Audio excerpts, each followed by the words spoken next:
hari ni Galaxy kita punya staff 320 orang. Alhamdulillah. Kita punya engineer kita close to 70. Bila first year habis COVID, Galaxy hilang 80 engineer dan technician. Daripada MRO saja. So semua dah ke tempat lain. Pasal tu Middle East baru buka. Bila Middle East baru buka kan, dia tak kira dah. Dia ada bond tak ada bond, dia akan bayar saja bond. Kalau kita boleh maju ke depan tanpa ada apa-apa pun, cukup berpegang dengan kalimah la ilaha illallah. La ilaha illallah. Itu kita pegang kepada tali Tuhan je, kita tak yakin kita boleh buat dan kita akan dapat. Wow.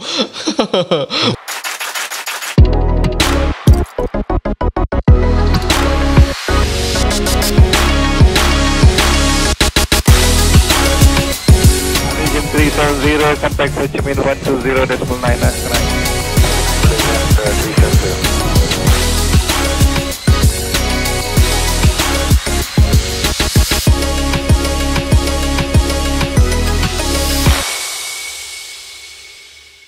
Hai, Assalamualaikum, salam sejahtera kepada anda semua. Kembali bersama-sama dengan saya Aman Fitri dalam podcast Chit Chat Aviation Career Malaysia pada kali ini, yang sebenarnya dibawakan khas dengan kerjasama Selangor Darul Ehsan Aerospace Industry Corporation Office, sebuah departmen di bawah Invest Selangor Berhad, di mana mereka ni bertanggungjawab dalam pelaksanaan, penyelarasan, pembangunan, pengurusan dan juga promosi industri aero angkasa di negeri Selangor. Jadi dalam episod kali ini sebenarnya kita nak sama-sama menerokai bagaimana Selangor sendiri menjadi hub terbesar bagi industri penerbangan dan bagaimana SDICO bersama dengan Aviation Career Malaysia membuka ruang dan peluang yang sangat besar kepada generasi muda bagi menempatkan diri dalam industri berimpak tinggi dalam dunia penerbangan ini. Dan pada episod kali ini juga sebenarnya saya sangat-sangat berbesar hati dan bangga sebab kita bersama-sama dengan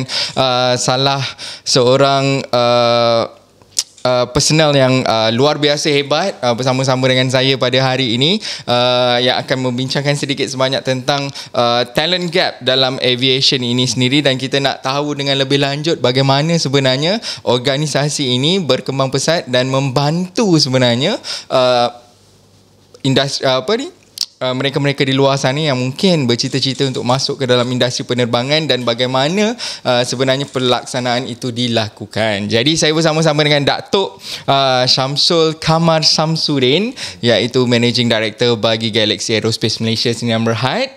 Terima kasih Datuk kerana bersama-sama dengan kami dalam podcast hari ini, dan mungkin sedikit sebanyak Datuk nak berkongsi latar belakang Datuk. Sebenarnya saya tengok dahulunya sebagai licensed aircraft engineer dan ada apa orang kata pendidikan awal bagi aerospace engineering dan juga training services sebenarnya.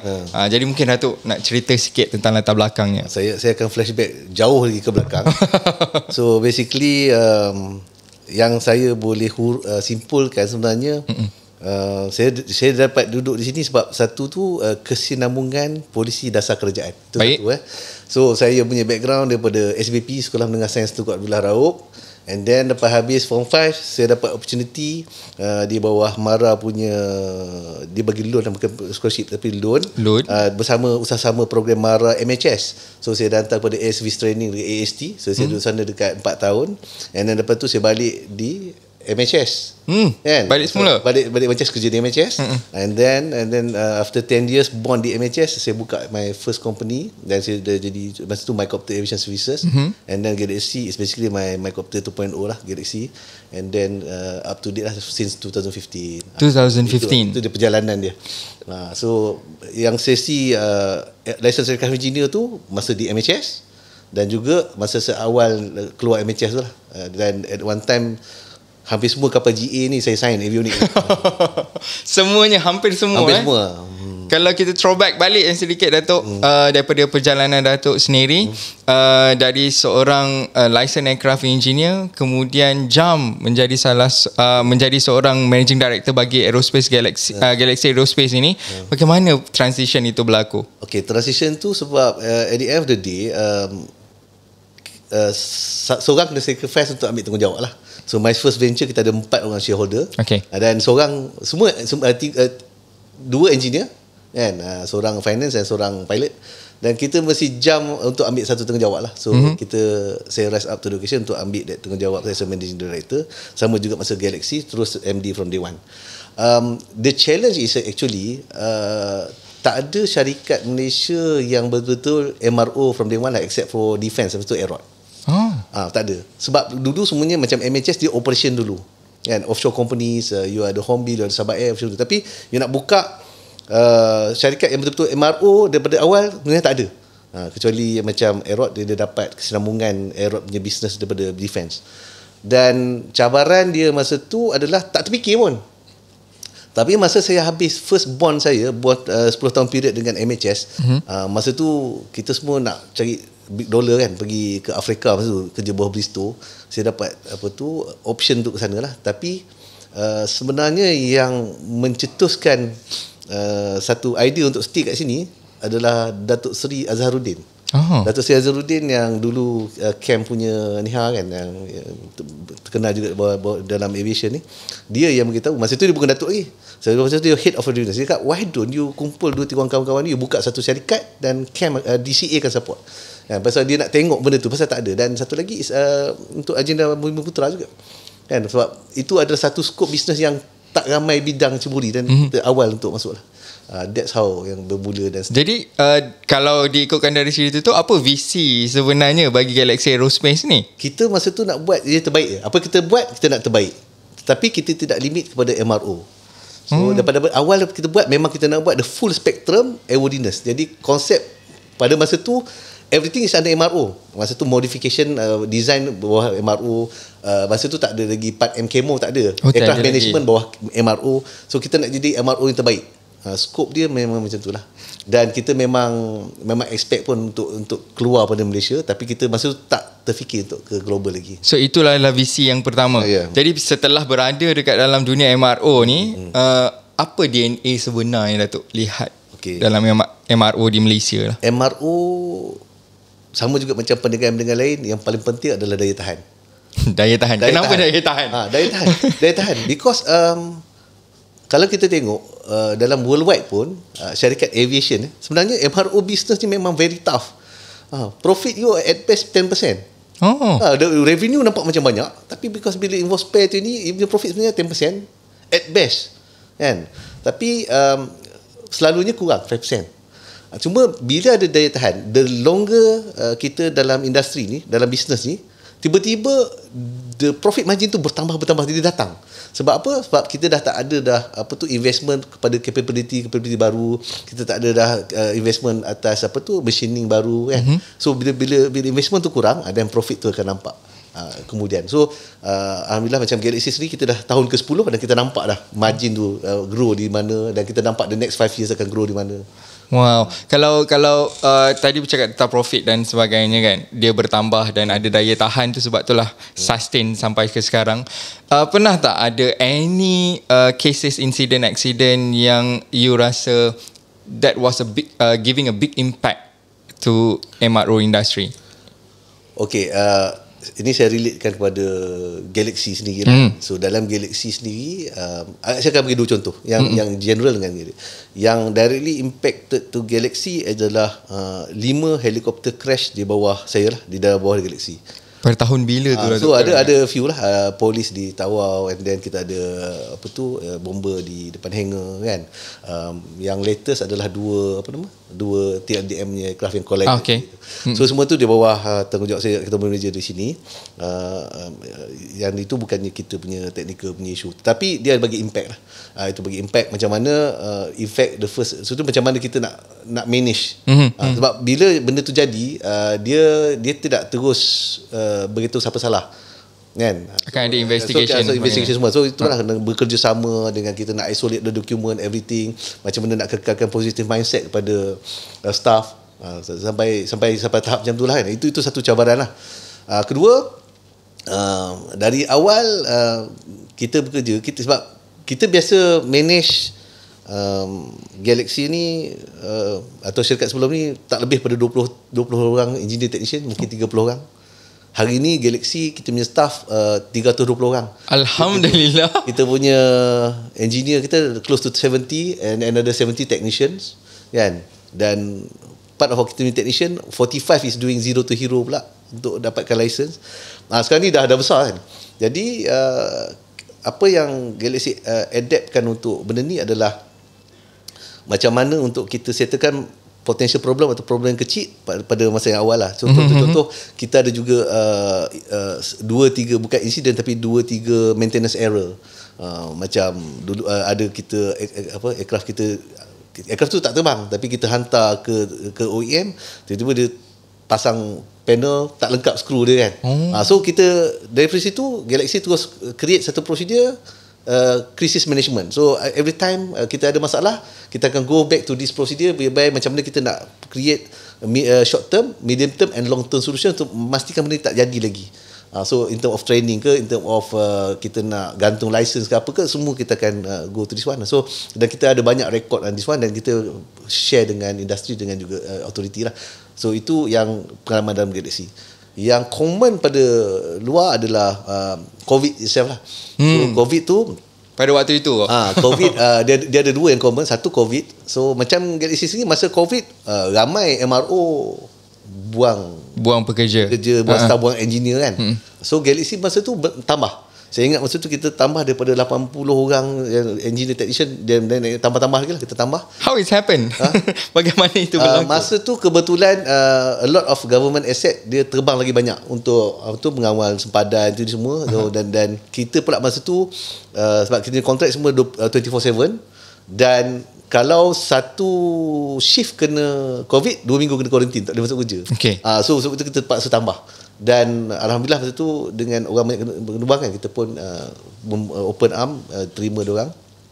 Cuma cabarannya bila first year habis COVID, Galaxy hilang 80 engineer dan technician daripada MRO saja. So semua dah ke tempat lain. Pasal tu Middle East baru buka. Bila Middle East baru buka kan, dia tak kira dah. Dia ada bond tak ada bond, dia akan bayar saja bond. Sebab dia 3 bulan notice tak apa, dia bayar 3 bulan notice. So this overseas itu tahun pertama yang Galaxy, in fact tahun pertama 100 orang, tahun kedua tu 80 orang. 80 orang tu sebab apa? Dia dah habis ambil Galaxy, dia ambil pada Westar, company-company lain dan in fact as recent as yang Singapore company buka MRO pun dia ambil kan. Hujung dia adalah Galaxy, sebab Galaxy dalam piramid tu kita paling bawah. I see. So untuk mengatasi benda tu adalah satu, kena mindset tu kena pindah lah. So mindset untuk bersedih hati orang hilang kita dah tak boleh lah.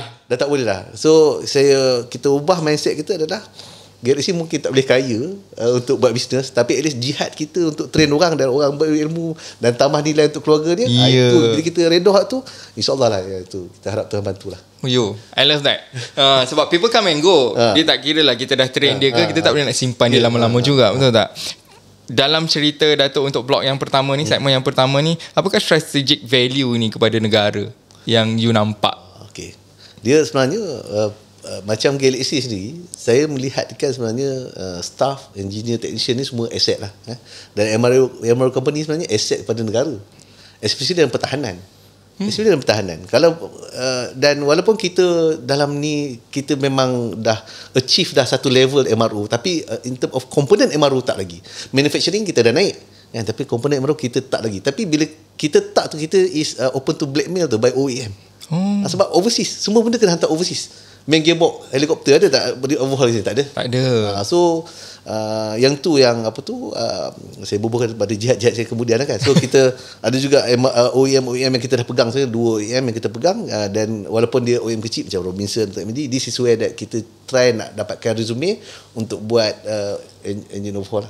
So untuk negara, MRO company tu sendiri aset satu, sebab dia untung rugi, pengaliran duit luar masuk, itu satu kan. And then satu lagi adalah dia adalah high tech and high income.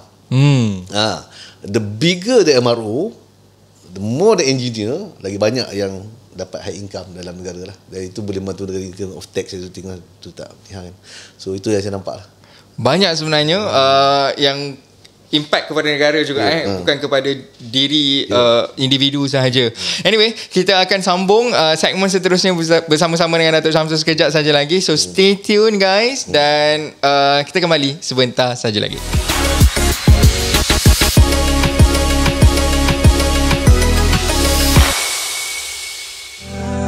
Aku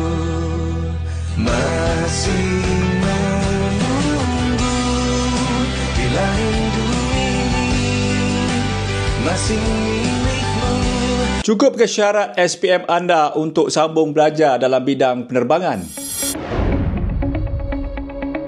Ini syarat mudah untuk sertai Diploma MQA di Aviation Career Malaysia. Yang pertama adalah lulus SPM. Yang kedua bagi Diploma in Aircraft Maintenance Technology dan juga Diploma in Air Sheet Metal Repair Technology. Anda perlu kredit dalam matematik dan satu lagi kredit mata pelajaran teknikal serta lulus dalam bahasa Inggeris. Bagi Diploma in Air Cargo Management dan Diploma in Airport Operation Management, hanya lulus SPM sudah memadai.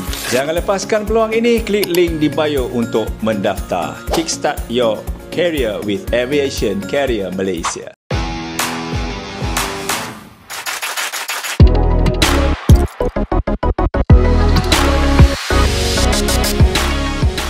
Welcome back. Selamat kembali dalam segmen kedua. Masih lagi bersama-sama dengan saya Aman Fitri dalam podcast Chat Aviation Career Malaysia bersama dengan Datuk Syamsul, dan kita nak membincangkan tentang talent gap yang ada dalam industri MRO Malaysia sekarang ni.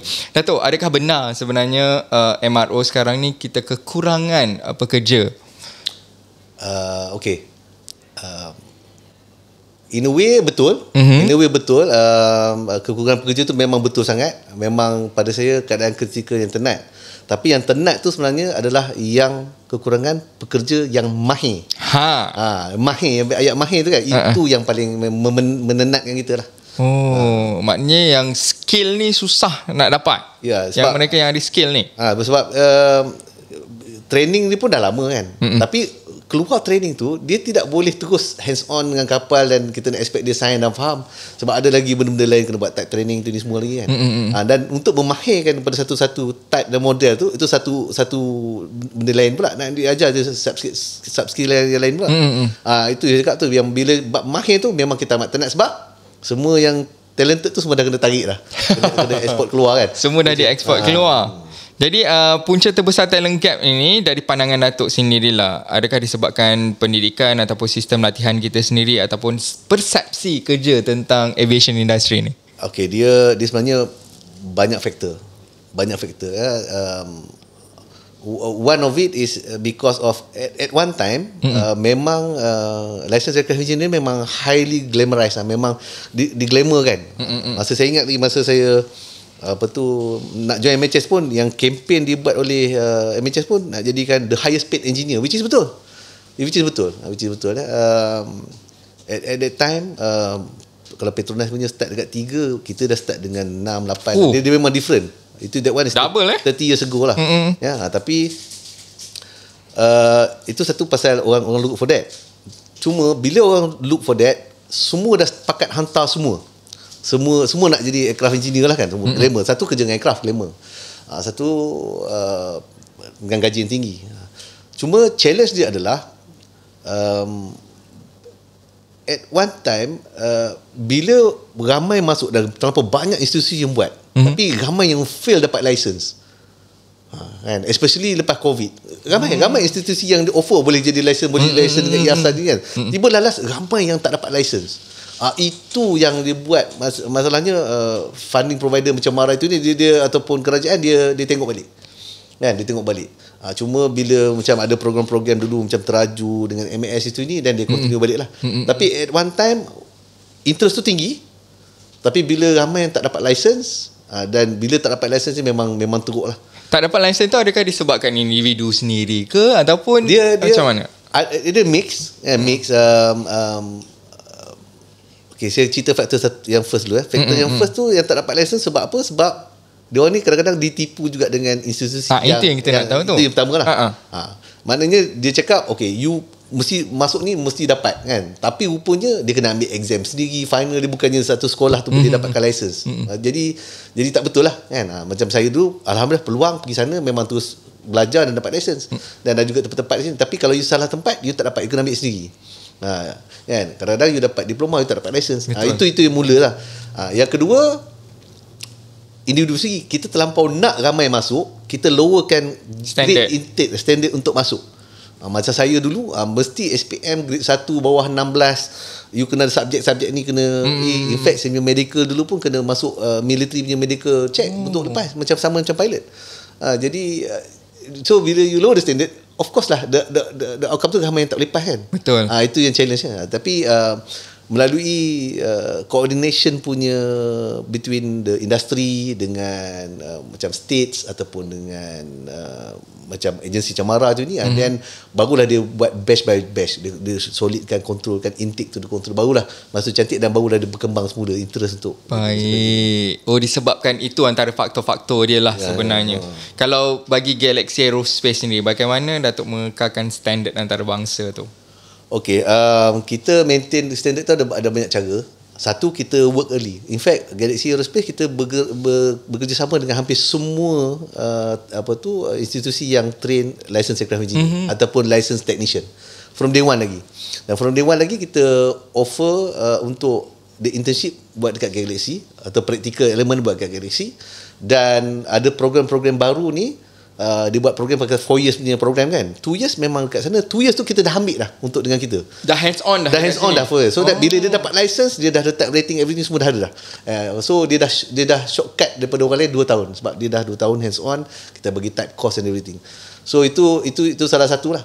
Kedua, kita juga memperkenalkan untuk Galaxy sendiri, walaupun yang masuk tu baru atau ni kan, Galaxy pun kita ada masalah alignment. Kadang-kadang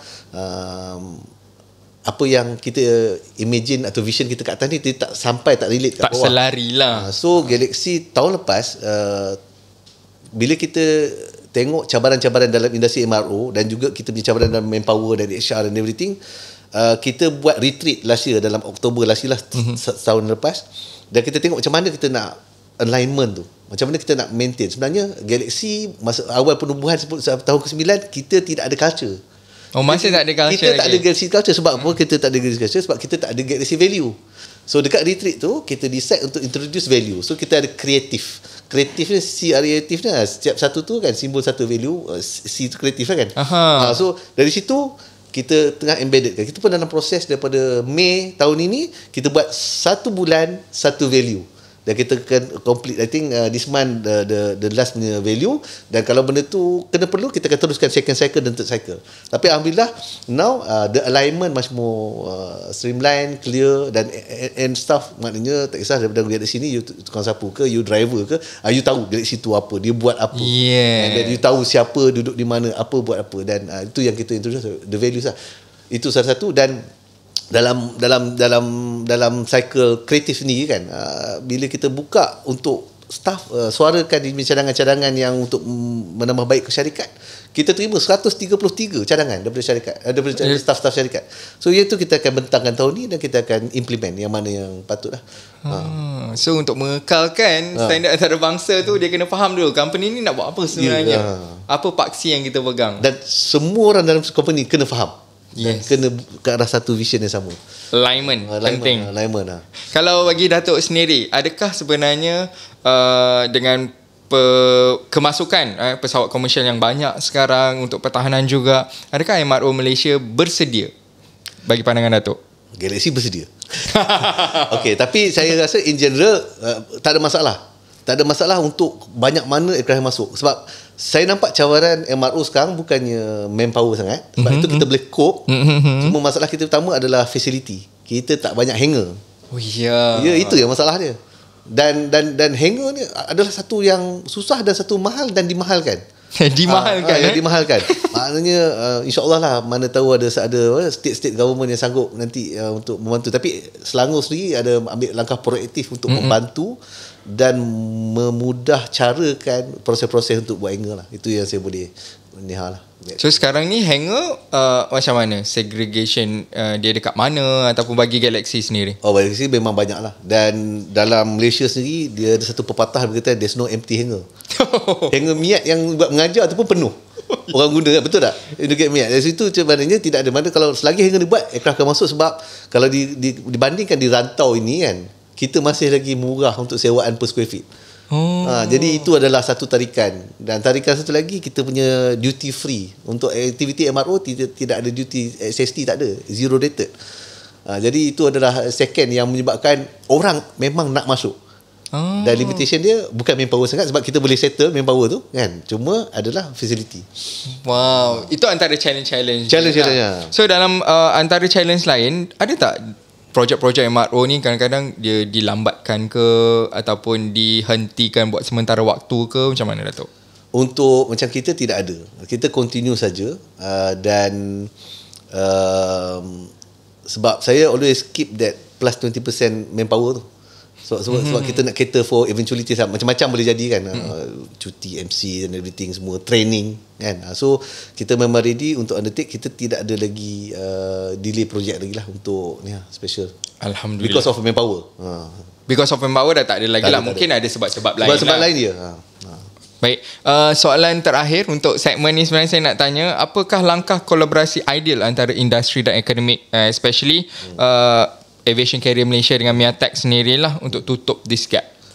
Satu tu awareness tu. Awareness tu kan, bila kita macam tadi kita bincang reason tu, awareness. Dia tahu awareness, tahu punca dia, and then kita tahu macam mana nak remedy. Dan remedy dia perlukan banyak banyak juga pihak-pihak kan. Ada pihak industri, betul, pihak pendidikan, dia ada pihak agensi-agensi yang terlibat, dia ada juga yang paling penting pihak yang funding lah, pihak funding. Cuma satu benda yang boleh yang dibuat adalah merapatkan lagi jurang kita dengan end user tu, dengan industri tu. Itu yang dapatkan, itu memang paling penting lah. Mungkin last question juga sebenarnya. Tadi bukan terakhir, sebab bila Datuk dah cakap macam ni, adakah sebenarnya saya terfikir, adakah untuk masuk dalam aviation industry, especially bahagian engineering, maintenance dan MRO ni lah, sebenarnya tinggi sebenarnya untuk kita keluarkan duit financialnya pada awalnya, investment. Kalau ikut memang tinggi. Kalau ikut, kalau compare dengan kursus-kursus lain untuk 4 tahun ni, kalau you hantar pada ni dan bayar sendiri, mungkin will cost you up to 160,000. 160,000 itu mungkin tak termasuk tempat tinggal. Itu kursus tu saja. Tapi disebabkan kerajaan berbuah MRO ni high priority juga, dia sama macam kita ni semiconductor punya ni.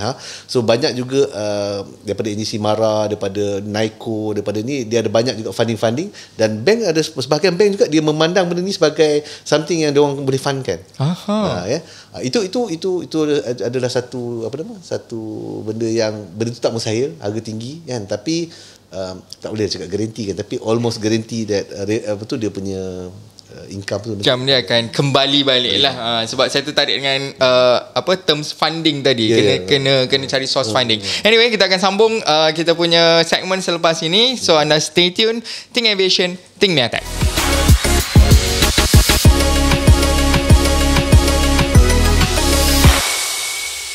Dan anggaran permulaan gaji 1,900. Saya secure job dekat Post Aviation sebagai Passenger Service Officer, dan anggaran permulaan gaji 1,900. Harapan saya selepas tamat training adalah semoga apa yang kita impikan tercapai. Kita boleh start daripada bawah. Terima kasih dengan MIATEC. Sedikit sebanyak saya belajar tentang aviation industry, dan semoga kita boleh kerja dengan aviation industry dan airlines lain masa jangka yang panjang. Sekarang ni minimum masuk dekat company aviation ni gaji boleh dapat 3,000 sebulan. Tak berlaku kenaikan pangkat, tapi disebabkan duduk dalam industri multinational, katalah dapat bekerja dekat negara sebelah kita di bawah SAT Singapore. Gaji dia 3,000, tapi kali dengan currency 3.5. Okey. Tapi kalau pula pergi kepada Emirates ataupun Qatar Airways, lebih banyak lagi. So untuk peluang pegang pendapatan 5 figure tu chancesnya sangat tinggi. Itu beauty dia lah. At the end, daripada apa courses lah yang ada dalam pendidikan ni, career progression ni semua nak dapat gaji besar, semua nak pegang jawatan yang tinggi. Kalau hari ni dia orang tak belajar, saya percaya future dia akan belajar juga, sebab career progression dia orang akan terbantut. You nak pegang level management ke atas, dah tentulah you kena ada at least DP dan sebagainya. So at the end, dia akan pergi juga sistem pendidikan. So sayanglah kepada lepasan SPM ni, yang sepatutnya sekarang ni mood tengah short nak pergi belajar, pergilah belajar dulu. So itulah yang saya boleh katakan, laluan kerjaya dia dalam industri penerbangan ni sangat stable dan bright future lah untuk dia.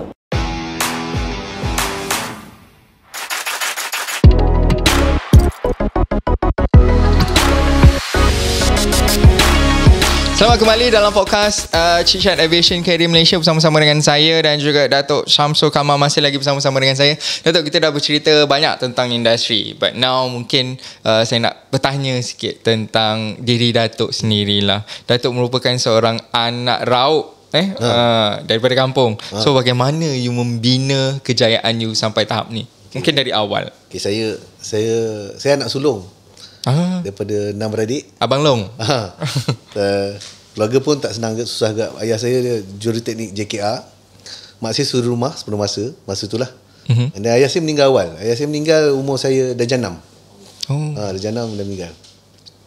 Jadi cabaran banyak. Cuma saya bernasib baik. Saya masih bernasib baik sebab saya dapat masuk sekolah asrama penuh, sekolah sains Tukar Dua Raup tu kan. And then dari situ banyak peluangan ruang lah. Dekat situ jenis kalau korang belajar pun, because sistem tu bagus, kita punya result pun taklah teruk sangat kan. Jadi qualify. Dan saya pun bernasib baik kali kedua sebab saya dapat invitation untuk masuk kepada ruang aviation ni melalui seorang HR manager Malaysian Helicopter masa tu. Anak dia sekolah dekat sekolah saya. Saya dah habis sekolah, anak dia baru form 1 lah. Kan? Dia berhenti kedai makan, kedai mak saya. Mak saya buka kedai. Lepas saya meninggal, dia buka kedai makan. Dan saya kerja kedai Masa tu? Dan dia tanya je. Dia tanya mak saya, anak buat apa? Tak ada buat apa kan? Dia ada plan mana? Adalah plan kan. Kalau dia minat nak jadi mekanik, datang interview MHS. Itu dia panggil saya, you minat tak kerja-kerja dengan kenderaan-kenderaan? Cakap minat lah. Saya tak tahu pun kerja dengan helikopter, dengan aviation dia, saya tak tahu. Itu cakap, itu punya nasib yang kedua kan. Nasib baik kedua tu pasal dia offer. Dan saya pergi dengan masa tu Mara dia buat kat Ceras, MSM Ceras. Ada 1,000 orang buat interview kan. Tu shortlisted and selected from there lah. Situ saya dapat. And then saya spend my time dekat AST 4 years kan. Dekat situ bernasib baik yang ketiga adalah kita didedahkan dengan satu benda yang bagus kat sana. Dia suruh always challenge authority. Dekat masa saya belajar dekat Scotland tu, dia suruh challenge authority. Sebab apa? Sebab dia latih aircraft engineer sebagai second last defense. Second last line of defense. So kalau kita fail, memang aircraft tu memang tak selamat lah. So kita kena buat the best that we can. Kita kena challenge. Masa saya dulu diajar, semua instruction pada OEM kita kena baca dan kita tengok, verify betul-betul. Kita bukannya terima je sekarang. Macam sekarang kita terima je kan. Terima is mechanics. Tapi kita, dia bagi title engineer tu because of itulah. Kita always challenge balik. Betul tak betul. Kita sebelum kita buat, kita tengok dan argue dan itu inilah. Dan balik pun nasib baik yang selepas tu apa? Kerja dengan MHS juga. One of the leading offshore company masa tu. Kan? So saya dapat banyak tag rating kat situ dan from there lah. Cuba masa tu bila syarikat saya masa tu ada masalah dan kita terfikir how can we do better. Dari situlah terbit that one day, masa tu lain. Masa tu niat saya one day I must own MHS. Kalau orang kerja MHS dulu dia tahu saya punya niat memang saya nak beli MHS balik. Dah pun offer tapi harga mahal sangat. Tapi that is how I started that mungkin go kat business lah. So have you ever imagined that you will be in this position? Tak. Memang tak lah. Sebab masa tu the shortcut for everybody else, bila you dah excel as a aircraft engineer kat Malaysia dengan company Malaysia, you always pergi dengan company overseas and get the big money there lah kan. Memang tak terfikir lah. Tapi dia ada juga satu sense of tanggungjawab. Sebab dia bila tak ada orang buat, kita kena buat. Itu one of the things yang menyebabkan saya stay dan buat lah. Dan bila kita buat, kita kena push buat yang terbaik. Itu satu lagi yang memang hasil daripada latihan-latihan training kan, mental. Kalau orang cakap saya berniaga belajar pada mana, saya belajar pada mak saya restoran kedai makan lah. Kedai makan dia straightforward. Kalau people satisfied, dia keep coming. Wow. So maksudnya Datuk memang tak pernah terfikir langsung dan tak pernah kenal pun sebenarnya industri ni dulu. Ya. So itulah daripada saya sebagai engineer kan. Cuma bila saya kerja sebagai engineer last time, saya pun nak kerja sebagai engineer terbaik lah. Masa tu saya avionics B2 kan. So saya involvekan diri dalam refurbishment kan, modification, upgrade, kita explore benda-benda ni lah. Sekarang ni dia dah tak kira MRO activity dah. Sekarang ni dia kira airworthiness activity. So sekarang Galaxy Aerospace sebenarnya sedang buat untuk TUDM juga saya dengar. Dan kita buat untuk sekarang ni kita pending satu lagi SST daripada Air Force. Maknanya semua agensi udara dalam Malaysia ni kita ada kontrak. Wow. Dah berapa tahun sebenarnya Galaxy itself tahun ke-10. Kerjasama kolaborasi antara unit pertahanan di Malaysia? Itu kita start I think 6 years back lah. Kita dapat first contract kita Phoenix di bawah TLDM. Dan kita juga pernah dapat peluang secara tender kita supply 3 pesawat AW139 pada TLDM, dan sekarang ni kita dalam satu rangka tanggungjawab kontrak bawah KDN dan APMM untuk supply 4 pesawat AW189 kepada APMM. Wow. Dan ianya akan berterusan dari tahun ke tahun. InsyaAllah. InsyaAllah. Jadi tadi kita bercerita tentang Datuk mungkin daripada kampung tak pernah kenal tentang industri dan sebagainya. Tapi kita nak tanya sekarang ni, laluan sebenar seorang pelajar teknikal ke certified MRO engineer ni. So dia ada dua jalan. Satu jalan biasanya lepasan SPM lah. Kita panggil kalau dulu term dia oven bake. Oven bake ni dia masak lambat. Oven bake Oven bake dia masak kursus dia 4 tahun, and then you akan dapat basic license. So banyak institusi sekarang dia dah offer yang tu, dan saya pun adalah yang oven bake lah, hantar kat sana kan, ambil compress and everything 4 years dan dapatkan the license. Sekarang ni dikapalkan juga dengan degree dengan license. Satu lagi route dia adalah you ada experience 4 ke 5 tahun dalam aviation as a technician ataupun dalam satu MRO environment. Okay. Macam Galaxy sekarang mungkin dia kerja aircraft management, camo, mungkin dia kerja design kan. So bila you ada experience dalam MRO punya environment, you juga boleh sit for exam, sit for the module, 13 modul 14 modul tu. Once you pass dan pass the assessment, you pun boleh dapat license. Ini yang nak cerita tu, maknanya bila kita cakap dari segi peluang, kalau you terlepas peluang yang awal ni tapi you memang masuk dalam aviation environment, you masih boleh dapat juga, termasuk juga ex-service bekas ex-service yang kerja dalam aviation dalam tu. Dia boleh juga datang pada yang short course ni, atau bukan short course, dia self initiative. So ada orang buat program juga dipanggil Zero to Hero. Zero to Hero ni basically get this experienced people untuk ditutor kan, dan dalam masa 6 bulan untuk pass all the exam. So ada few yang buat, dan Galaxy sendiri dalam kita punya usaha untuk berjihad nak menambah lagi tu kan, nak masuk kita punya engineer tu, kita pun buat program sendiri. Saya ambil franchise, kita beli notes daripada satu approved Part 66 punya trainer, and then kita minta dia conductkan course, tapi kita ajar sendiri staff kita. So Zero to Hero pada tahun ni Galaxy sendiri ada 45 orang, which is dalam 18 orang kita ajar sendiri. Jadi sebenarnya kalau ikut penceritaan dan perjalanannya, berapa lama sebenarnya untuk ambil masa menjadi seorang licensed aircraft engineer ni? Itulah maknanya kalau you ada option 4 tahun ataupun yang short course tu. Cuma dia ada beza dia. Apa beza dia? You boleh dapat certificate license aircraft engineer, tapi adakah you engineer yang experience? 4 tahun tu tak ada experience, sebab banyak juga yang keluar 4 tahun ni kita kena ajar balik. Sebab yang belajar tempat lain dengan kita punya, dengan standard kita dengan itu is totally different. Kadang-kadang orang yang dah kerja, dia dah tahu dah pasal kerja, dia cuma nak melegalkan untuk supaya dia boleh sign dan get the certificate lah. So kalau ikut syarikat, kadang-kadang dia prefer yang license based on this experience and then dapatkan exam lah.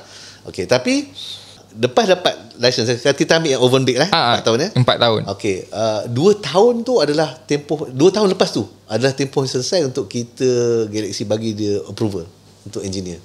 Kiranya makan tahun juga. Makan tahun ya. Sebab itu yang orang tak boleh tahan pasal itulah, sebab you ingat dah habis tapi tak habis lagi.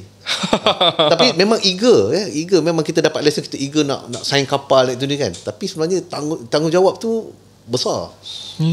Kalau Datuk tengok daripada mereka yang bertahan ni, apa nilai utama untuk menjadi seorang engineer ni? Okey.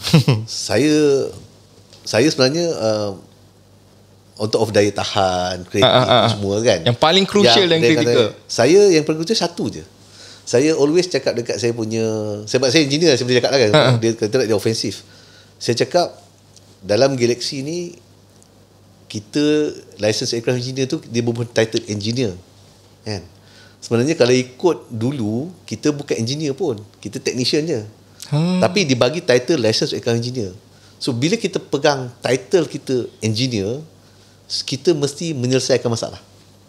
Kita mesti bijak menyelesaikan masalah kan. Kita tak perlu cepat, dan kita betul bijak. Kita tak perlu tahu semua benda nak selesaikan masalah.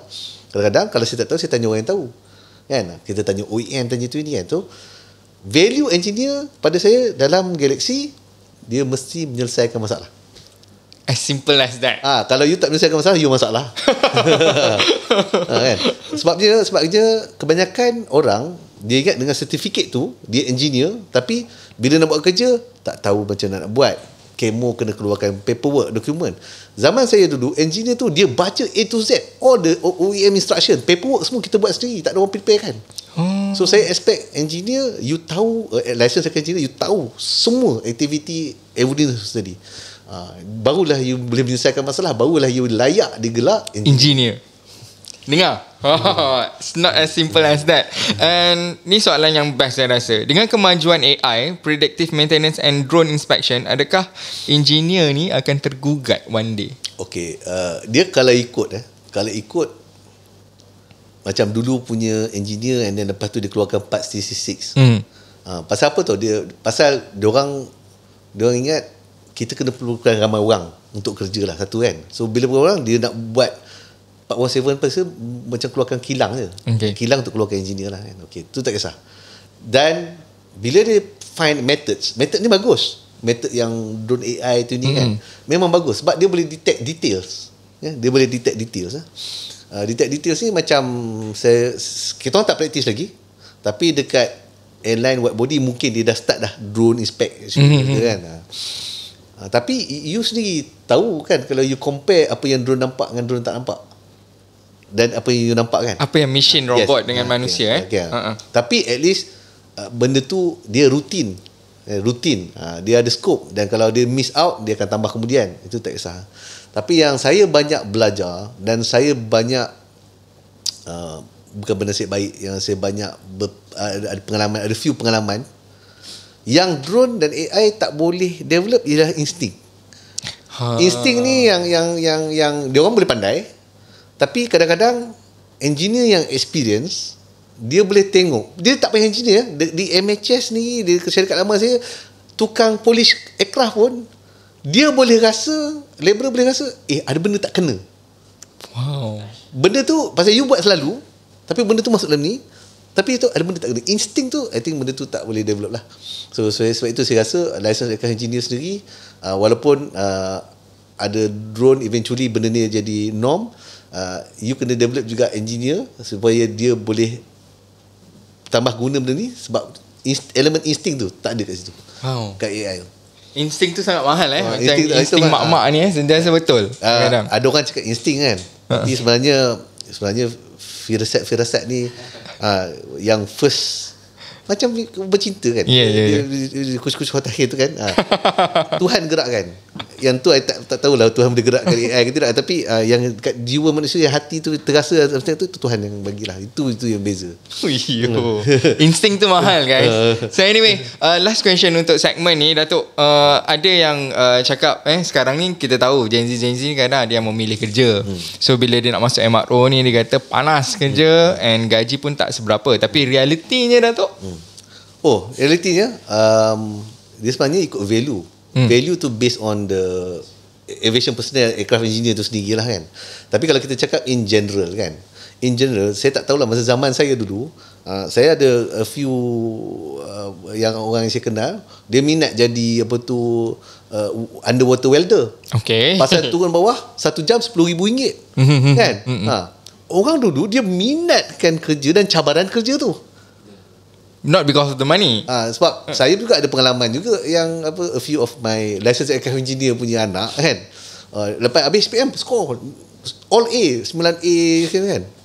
Saya nak jadi YouTuber, saya nak jadi itu maknanya bukannya kita cakap tak boleh, tapi dia tidak boleh tahap untuk jalan mudah. I think untuk menjadi seorang personality yang YouTuber ke apa ke, dia ada juga dia punya usaha dan betul, ada effort dia. Tapi jangan nampak semua benda mudah, sebab tidak ada benda mudah dalam dunia ni. Benda boleh mudah sekarang tapi dia akan susah kemudian.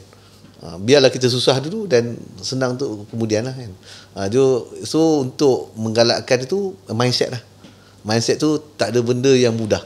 Walaupun benda tu nampak mudah, tapi banyak benda yang kat belakang tu yang kita tak nampak. Yang benda yang portray tu, visual tu tak boleh. Kena lalu juga. Dia tidak ada shortcut dalam hidup. Shortcut tu tak wujud dalam hidup. Dalam hidup tak ada. Dia memang kena lalui face by face. Face by face. Itu yang anda perlu sikit sebanyak tanamkan dan tukar sikit mindset anda lah bagi adik-adik yang sedang menonton yang nak masuk dalam aviation industry ni. So kita akan berehat sebentar dan kita akan kembali lagi dalam podcast Chat Aviation Career Malaysia. Think Aviation, Think Miatak.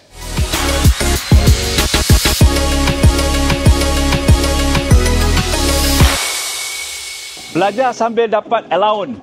Nak tahu macam mana? Ikuti video ni sampai habis. Di Aviation Career Malaysia, setiap pelajar akan menerima allowance daripada RM400 hingga RM600 setiap bulan. Tak cukup dengan itu, anda akan disediakan asrama bersubsidi yang boleh menjimatkan kos seharian anda. Jadi sambil belajar, korang tak payah risau pasal kos sara diri. Berminat untuk tahu lebih lanjut? Komen nak sekarang. Anggaran gaji yang kita orang dapat dalam 2,000 ke 2,500. Saya Dayang Maisara Masnila Izzati binti Abang Saiful Izan. Saya berumur 22 tahun. Saya berasal daripada Kuching, Sarawak dan saya mempunyai diploma pendidikan awal kanak-kanak di Universiti Management and Science University, dan saya pernah bekerja sebagai seorang guru tadika di salah sebuah tadika di Kuching iaitu Smart Reader Kids. Saya telah menjumpai iklan tu ketika saya scroll Instagram dan saya isi form dan terus mereka menawarkan saya untuk interview di salah sebuah hotel di Kuching dan alhamdulillah saya telah diluluskan dan sekarang saya berada di Miatek. Sekarang job saya sebagai Passenger Service Officer dekat Post Aviation. Anggaran gaji yang kita orang dapat dalam 2,000 ke 2,500. Instruktor yang mengajar kita orang dekat kelas tu, dia orang mempunyai pengalaman yang bertahun-tahun, bukan orang biasa-biasa dan mereka sangat profesional. Kita orang juga didedahkan dengan cara yang profesional seperti dalam airline tu juga. Saya berharap saya dapat mengubah masa depan saya dan saya dapat menyumbang tenaga saya dekat company tu yang saya akan bekerja suatu hari nanti dengan lebih banyak dan menguntungkan company tu. Saya menggalakkan orang luar untuk menyertai program ini sekiranya yang minat dengan bidang aviation sebab di sini merupakan langkah pertama ataupun platform terbaik untuk memulakan langkah dalam bidang aviation. Think Aviation, Think Miatek.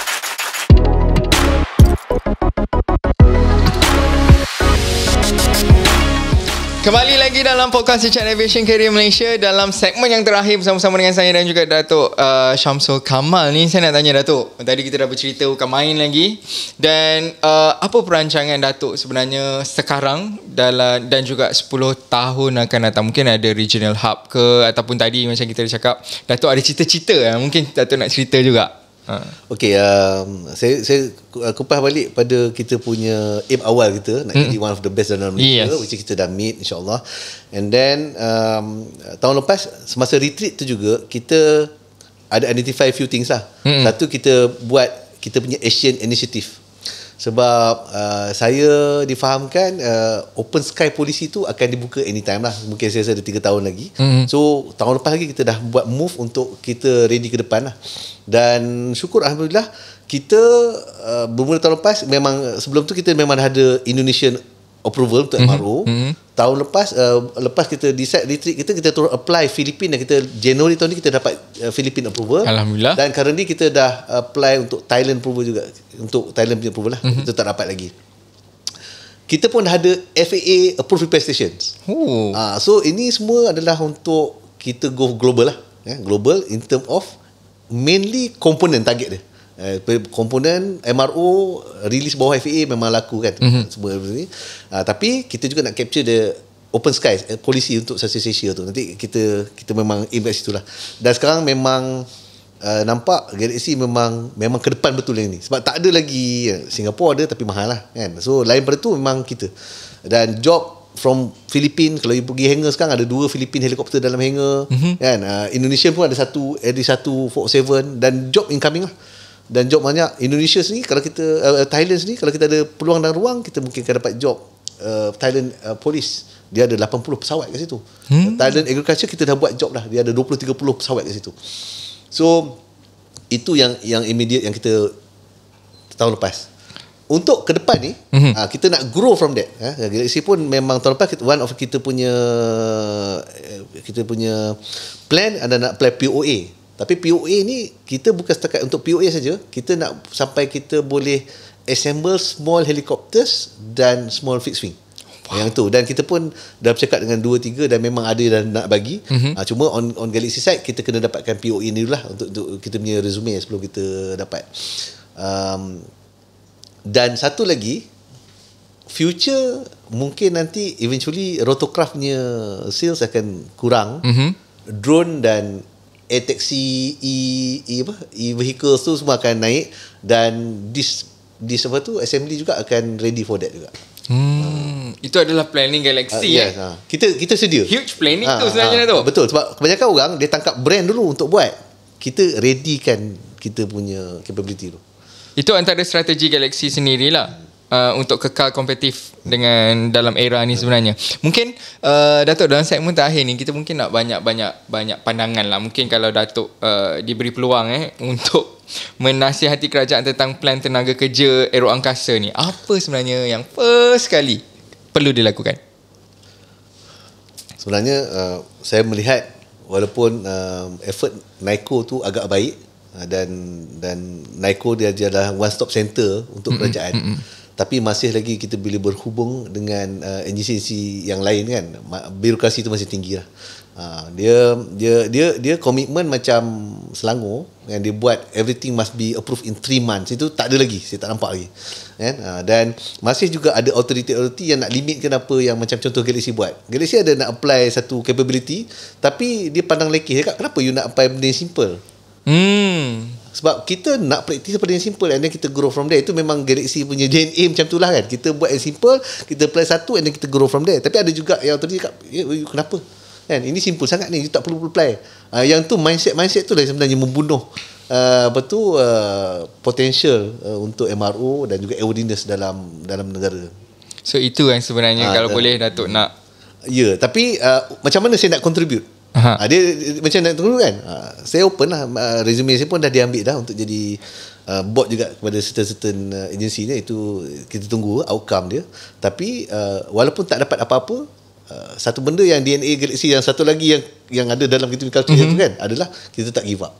Kita akan terus supply lah. Pesu saja. Kita akan bukan setakat pesu, kita akan push. Kita akan push. Kita akan push di industri, kita akan push di authority, kita akan push semualah to get. Okay. InsyaAllah. And Datuk, apa peluang kerjaya yang baru bakal muncul di sektor MRO ni? Mesti banyak ni sebenarnya. So kita dah dapat engineer kan. Saya bagi contoh masa saya belajar engineer, masa saya start belajar, masa saya praktikal dekat Bristow di Aberdeen 1995. 95 tu license aircraft engineer kat sana, dia yang develop test set. Kan bila kita ada satu sistem untuk testing, dia ada dia punya sequence and everything. So dia jadikan dalam bentuk test set. Dan saya ingat engineer tu Nash Darajawala, dia kerja dengan Bristow Aberdeen. Dia buatkan test set tu, dan test set tu adapted by OEM pula. So kita jangan mati dengan license aircraft engineer je. Kita tambah nilai license aircraft engineer, nak jadi management, ambil MBA kan. License aircraft engineer, you minat, especially macam avionics kan, you nak buat programming ataupun you nak tambah tu dan nilai, you belajar AI, you belajar coding, boleh kan. So tambah nilai, jangan settle aku dapat ni gaji aku dah 20,000 dah settle. Cukup tak, tambah nilai. Sebab kita tak tahu apa akan jadi kan. Kadang-kadang kita involve dengan insiden, kita dah limited by physical, tapi kita punya knowledge tu masih lagi ni. Dan aircraft engineer jangan limit dengan scope yang selesa kot lah tu. Jangan selesa. Tak, dia tak selesa. Hari tu datang COVID. Ya. Betul juga. Datang COVID itu berapa orang? Dengan high commitment, dengan itu ni semua kan. Tak, jangan cerita. Macam saya sendiri, mindset saya ready. Kalau benda ni tak ready, saya boleh jual kuih tiaw goreng tepi jalan. Saya okey. Saya punya okey. So kena sentiasa ready dan tak boleh selesa. So ambil capitalize. MBA sekarang pun bukan susah sangat pun kan. You boleh ambil ada 2-3 yang yang dia bukannya full time kan. You boleh ambil part time. And then boleh ambil 2-3 tahun pun tak boleh rush. Tapi you get there. Tapi amat membantu sebab apa? Sebab semua orang nak jadi engineer, tak ada orang nak jadi manager. Tak ada orang nak jadi QA manager, tak ada orang nak jadi engineering manager. So ini slot-slot ni sebenarnya ini lagi untung. Orang tak nampak lah Datuk sebenarnya. Tak, bukan untuk nampak, orang malas nak ambil tanggungjawab. Tapi itu sebenarnya patutnya penutup saya lah kan. Kerjaya sebagai licensed engineer ni adalah banyak dia punya peraturan dan aturan, dan dia adalah satu tanggungjawab tau. Tanggungjawab. Kerjaya tu tengah dia bertanggungjawab. Amat bertanggungjawab. Sebab apa, kalau kita salah, kita akan boleh didakwa dan dihukum penjara. Itu tak sama macam tempat lain. Sangat berat kan tanggungjawab engineer ni sebenarnya. Dia ada akta dia. Kalau kita salah buat decision, memang kita boleh penjara. Anyway, Datuk, mungkin last but not least, bagaimana sebenarnya institusi seperti Aviation Career Malaysia, MIATAC dan banyak agensi-agensi lain sebenarnya, especially kita lah, Aviation Career Malaysia dan MIATAC boleh menjadi pintu masuk untuk mereka ni ke dalam industri MRO especially. Saya tengok dengan dengan inisiatif buat podcast ni pun ada satu inisiatif yang bagus lah. Itu membantu sangat. Terima kasih. Untuk kita bagi penerangan. Walau mungkin orang salah tengok mungkin dekat luahan perasaan kan, tapi benda tu bagus. Itu satu daripada pihak industri atau pihak saya lah. Tapi banyak juga menambah nilai pada kursus dia ada. Menambah nilai kan, maknanya kita fokus MRO tapi tambah nilai airworthiness tu dalam tu, tambah nilai management dalam tu, betul. Tambah nilai yang lain lah kan. Macam industri kita bekerjasama sebab mungkin you ajar ikut syllabus apa di safety system, tapi kita akan beritahu what is the actual safety punya system sekarang yang practice kan. So kerjasama memang penting. Pendidikan dengan industri memang penting, tak boleh dinihalkan kan. Tak boleh dipisahkan langsung. Sebab ini dululah. And then saya rasa bila kita boleh present satu front yang kukuh, masa itulah ibu bapa, budak-budak yang habis SPM kan, contohnya macam anak saya sendiri, dia sendiri cakap habis form 5 ni dia nak jadi aircraft engineer. Saya pun terkejut sebab anak nombor 1 tak berminat kan, tapi dia berminat pasal dia nampak value tu, dia nampak challenge troubleshooting, memikir kan, challenge nak pass the exam kan. Itu banyak yang ni halam. Jadi memang kerjasama memang penting kan. Hopefully dengan effort macam Selangor State kita nampak SDICO tu kan, dan federal dengan NICO dia, dan benda tu boleh dia cuma ada ni risau. Kadang-kadang ini untuk kerajaan lah kan, dia terlampau melihat kepada FDI. Semua benda FDI, orang luar nak masuk, FDI masuk. Memanglah orang tu boleh masuk, FDI masuk. Sebab apa? Sebab you bagi dia 10 years tax free, pioneer status, everything, senang dia masuk. Dia masuk pula, dia curi pula experience engineer pada local company ni kan. Cuma benda tu kita tidak salahkan, tapi imbal balas balik lah. Maknanya setiap satu engineer yang dia ambil daripada syarikat existing, dia kena full train satu basic, bayar pada institusi 160,000 tu untuk you train satu engineer keluar. Replacement Yes, one to one. You boleh ambil tapi you kena bayar. Itu tak ada masalah. Sama juga kalau dia nak strict kan, engineer kerja overseas boleh kan. You ambil engineer Malaysia kerja overseas kan, untuk yang baru kan, okay, tak apa. You nak keluar boleh, tapi orang nak ambil you mungkin kena bayar sebahagian untuk support the training dalam, supaya dia boleh ambil lagi dekat dia. So itu adalah benda-benda luar kotak yang memang kita duduk sama-sama kan, dan kita berbincang. Dalam segi santai macam ni mungkin idea tu boleh keluar, tapi dalam serius sangat kan, semuanya kerajaannya memang tak keluar lah benda tu. So itu memang pada pendidik dan juga pada industri, memang itu kita kena suarakan. Memang kena ada suara yang macam tu. Datuk, mungkin ada pesanan terakhir kepada mereka yang mungkin bercita-cita, adik-adik kita especially lepasan SPM ni, yang nak join MRO ataupun aviation industry sendiri. So saya nak beritahu, kalau you ada minat dalam aviation, jangan give up hope lah. Maknanya jangan jadikan excuse, apa pun jangan. Sebab dalam aviation ni, saya cakap tu yang especially zero to hero kan, aviation ni adalah tempat di mana tukang sapu boleh jadi aircraft engineer. Tak ada tempat lain boleh. You tak ada. You dengar arkitek, tukang sapu jadi arkitek, tak boleh. Tapi dalam aviation boleh. In fact dalam aviation dulu memang ramai labourer jadi engineer, aircraft engineer. Ada. Betul. Masuk as labourer je. Tukang sapu tu ini je. Tukang ni tukang cuci tu, tukang ni kan. Tapi boleh je bila you ada experience yang dilepas. So the aviation tu ruang masa. Dan satu lagi, kalau you tak boleh terus nak jadi aircraft engineer pasal kursus yang mahal kan, mungkin dengan engineering degree yang you ada atau diploma you ada, you masuk satu company yang ada MRO activities, masuk bawah KEMO, masuk bawah DOA, macam Galaxy ada DOA, KEMO, MTO, dan di situ you ambil pengalaman, ambil interest. As long as you tak give up when you hope, dan you berusaha bertawakal, money is not the issue lah. Kalau saya cakap saya punya falsafah senang, ni saya lah kan, kita punya macam mana kita measure kemajuan. Macam mana kita nak measure kemajuan? Macam mana kita kemajuan? Measure kemajuan saya pada saya senang je. Kalau kita boleh maju ke depan tanpa ada apa-apa pun, cukup berpegang dengan kalimah la ilaha illallah. La ilaha illallah. Itu kita pegang kepada tali Tuhan je, kita yakin kita boleh buat dan kita akan dapat.